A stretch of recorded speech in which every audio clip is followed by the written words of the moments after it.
So just this past weekend, Halloween Horror Nights Hollywood laid down the gauntlet. At Midsummer Scream, John Murdy took the stage, and not only did he announce that huge mega Texas Chainsaw Massacre house, there was so much little details that he hinted at, as well as the very next day there was another scare zone announced for Hollywood, so it's a lot to discuss. So sit back, grab a snack, and let's talk all about the announcements.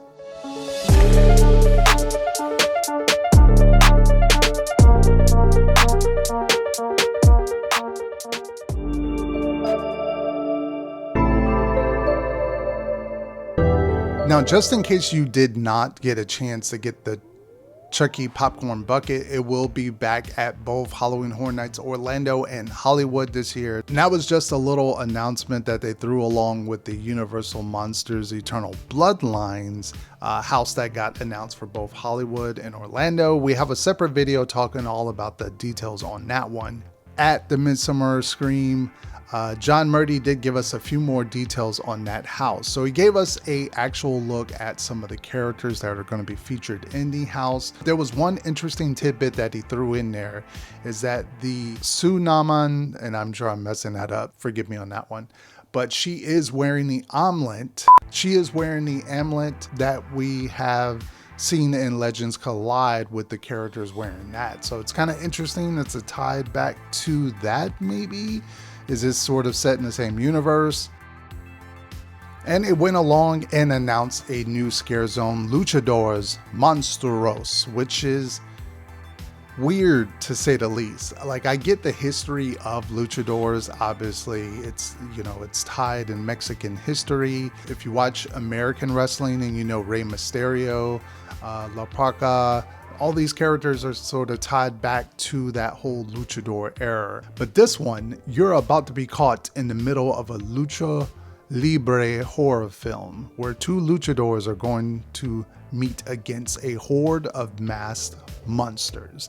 Now, what's interesting, what I gathered from some of the what John Murdy was saying and some of the pictures of the zone, it speaks more like a comedy-esque. Like, it's supposed to be sort of just a fun, spooky type of zone, not really serious, especially with, you know, if you've ever seen sort of the luchador stuff, it's meant more to be like a family type of entertainment. So that's what I gathered with this zone. It's kind of weird that they threw the Monstros on there, and it is at the accent of Monstros, Latin Monsters of America 2, but no tie-in there. And along with that luchador announcement, they actually kind of already had this in the works. I mean, this has been out, I think, of a year or so, but now they're really kind of pumping new blood into it, new life into this.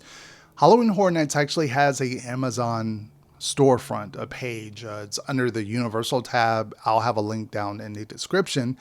But to go along with that luchador announcement, and Latin Monsters of America, they actually have two of the shirts right now you can buy from Amazon. And what's kind of unique about this, and maybe I'll do a separate video about this in time, there actually has past Halloween Horror Night t-shirts you can buy. But what's cool about this, instead of like buying it out of the store, yes, you don't really get the discount that you would if you're a pass holder, but what's unique to this is that you can actually choose your own size. You can actually choose the different colorings of it, instead of it just being the traditional black color that you're going to see in the store. So kind of interesting that they're doing this route. I'm not sure about the material of it versus like the material in the store. So if you want me to do a video kind of covering this whole thing with the Amazon, leave this video a like, and maybe I'll do that in time. And also another little teaser he threw in there, which was kind of funny that he just kept doing this. I love the way like you would do this, and it's just a little hint, and he's like, oh, I didn't mean for that to be in there. And it's so funny. It was truly a new, unique way of like introducing something and teasing it and being like, oh, did you see that? More on that later.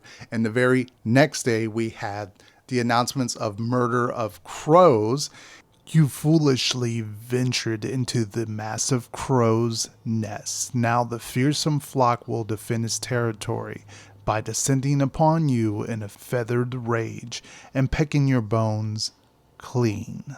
Along with that press conference, he teased a mama crow. So we were all kind of speculating that, okay, we have a new mama crow character. The crows are very popular at Hollywood. They're one of my favorite all time of seeing them. I literally kid you not. This is just a side story. When I first saw the crow, like I ran, like my friend April can tell you, I like ran to go see it. There it is. There it is.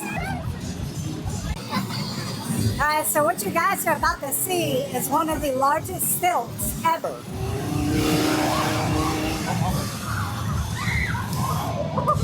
Magnificent. Like, I don't think they would do well in Orlando, but Hollywood, they just work with that atmosphere and they're fun. They're not really scary, but they're really, really fun and unique to kind of like see and interact and dance with and stuff. So now we have Murder of the Crowz. No location is given on this so far. No one knows where this seems to be going. So it's going to be interesting to see where it is, if there's any theming, or is it just going to be all the different crows kind of just wandering around. We have a mama crow. We have some of the crows returning. Maybe we'll get little baby crows that are running around. That will be interesting to see nonetheless. And speaking of the main zone area, I think we have a hint. John Murdy, in his press conference, he dropped a little teaser of something that was this reimagine or redo of the Sweet.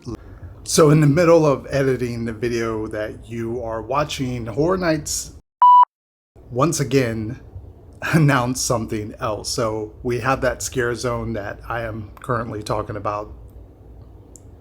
Let's talk about it a little bit more in details. Get revved up for the night of terror as soon as you enter the gates of Halloween Horror Nights. Chainsaw-wielding punk rockers with masks and mohawks will close in on you. We can confirm the Chainsaw Punks with a Z is in the front section, so where the ghost characters were last year. Obviously chainsaws are always in that area, so there you go.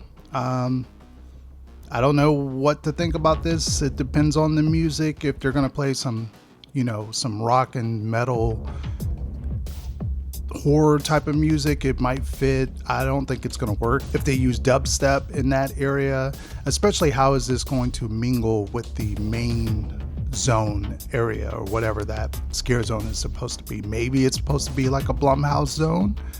We'll have to wait and see. And now for the big, huge announcement. I did not know this because I just started going to Hollywood. This would be my third year visiting Halloween Horror Nights in Hollywood, so I was unaware of you guys' history with Texas Chainsaw Massacre.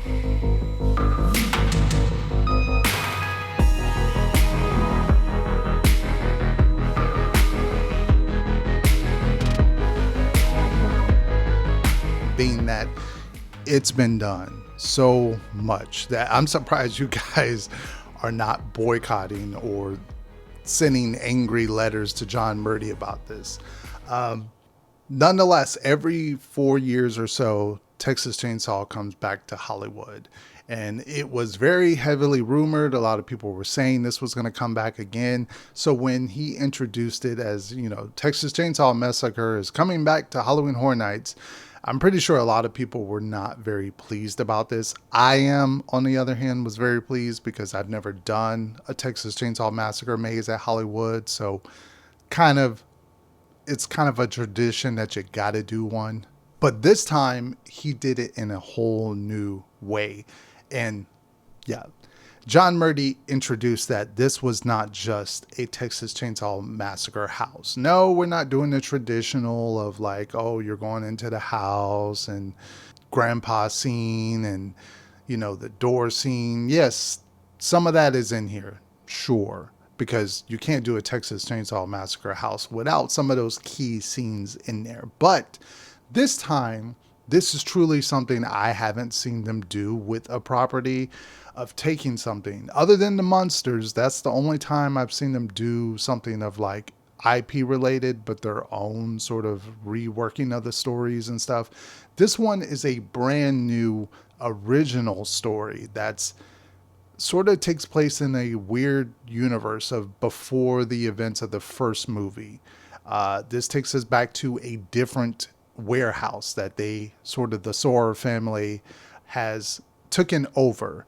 And what's really unique about this house is that it is a multiverse of the expansive franchise of the Leatherface Texas Chainsaw Massacre movies. So we will be seeing the original Leatherface, Leatherface from 2, Leatherface from the Netflix one, Leatherface from the Jessica Biel remake one. We're going to see all of them represented throughout the house, which is going to make it really cool to not just see the same Leatherface over and over again. We're going to see him in different masks, different outfits, different sort of settings. And the way they explain this house, it sounds like it is a massive house. Like we're going to the house, we're going to a graveyard, we're going into the meat factory, and it smells bad is what he says. I'm not excited about that part. I'm excited to see Leatherface face to face. I'm going to be very honest with you. I'm really terrified to see Leatherface, like legitly terrified.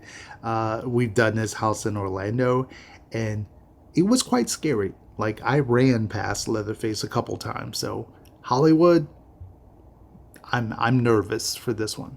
Really nervous. Nonetheless, the smells is what I'm not excited to see. And we're probably going to end up doing this house maybe twice, maybe 3 times if we love it. So I implore you, if you haven't watched the John Murdy panel, definitely give it a full watch. He goes over more details than I wanted to reveal in this video. He talks about there's this one scene where you walk through like the flesh, through like skin. And he said there was something interesting in there that he said something about there's something they built for this scene and for this house that will surprise people. I'm not sure what that is. I don't know if it's an animatronic flesh or something weird going on that's moving. Hollywood is known to surprise us with some of the things they built. If you haven't already, definitely check out that panel. I'll have a link down in the description box for it. It's a nice long watch, so watch it with some popcorn or some snacks or whatever you like to eat. But I do love that there is a creative freedom of taking this sort of own unique way and doing a multiverse of this. What other property would you guys love to see a multiverse in? And I'm trying to think, like maybe Freddy would be kind of the coolest one, but I don't know if Freddy really changes outfits and stuff. I mean, there are sort of different Freddys, but maybe, I don't know. There's not really different Jasons. I mean, you get like different heights and stuff. But that could work because you can get a Jason X finally. Maybe a Jason X somewhere in there. That'd be kind of cool. Leave it down in the comment section. What do you all think about all of these Hollywood announcements? Are you excited for any of it? Are you not excited? Are you going to Hollywood? Whew, it was a lot. So thank you all for tuning in. Thank you for the support. And I will see you all in the fog over in Hollywood. Peace out, everybody.